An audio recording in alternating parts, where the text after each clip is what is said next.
Mislite da su ovo još samo jedne obične kiflice u nizu? E pa varate se. Ovo su savršene kiflice koje morate isprobati. Recept kao i uvijek slijedi u nastavku. Od potrebnih sastojaka imamo pola kilograma brašna u koji ide pola kašike soli.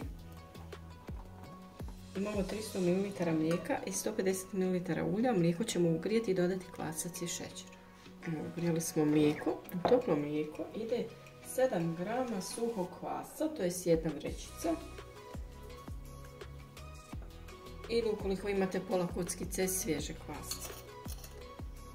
I 1,5 kašika šećera. Ovdje ćemo promiješati sol i brašno.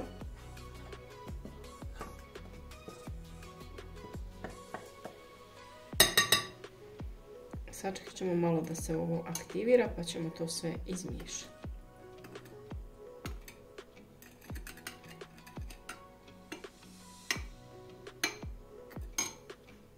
I nakon 5 minuta lagano ćemo da izmiješamo ove sastojke.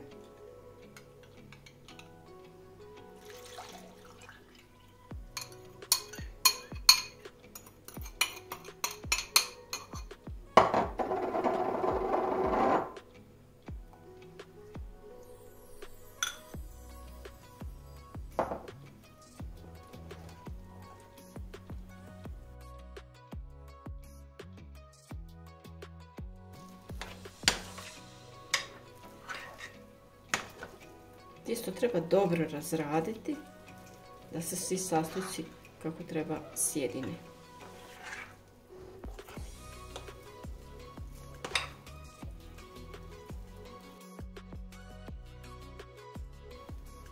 Evo kako treba lijepo da se rasteže.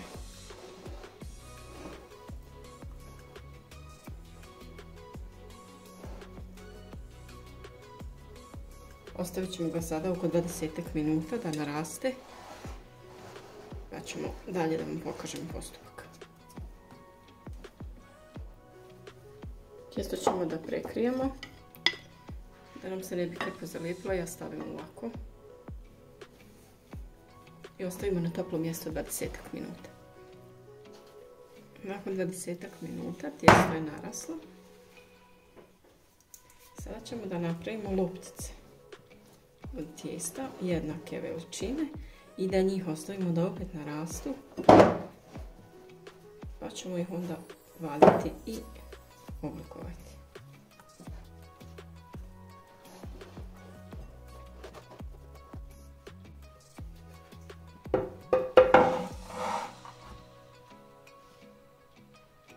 Stavit ćemo malo brašna i na to stavljamo tijesto.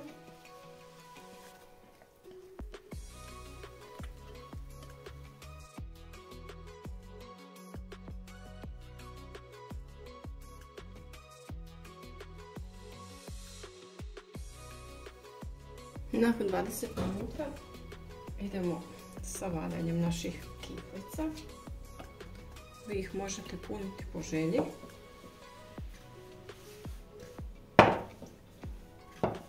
Možete s sirom, možete sa različitim namazima, a možete ostaviti i prazne.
Sada ih ostavljamo 10 minuta da još malo narastu, a među vremenu ćemo da smučkamo jedno jaje s kojim ćemo premazati prije pečenja.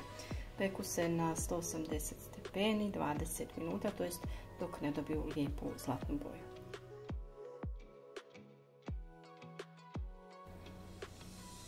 Kod izanog tijesta je bitno samo da svaki put kada sa njim radite, pustite ga da malo odmori. Nakon što ste premjesili, nakon što ste napravili loptice, nakon što ste završili sa slaganjem kifli, ostavite ih malo da narastu da bi se bolje ispekle i bile što više mekane. Naše kifle su gotove, kao što vidite, sasvim dovoljno hrskave izvana, a premekane iznutra. Nešto što stvarno morate isprobati.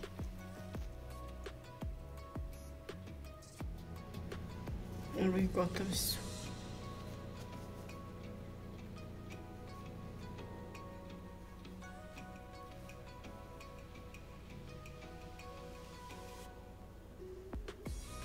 Premekane, a mogu se svakako kombinirati sa slatkim, sa slanim, prazne, za doručak, večeru, uz neku hladnu platu, prefinu.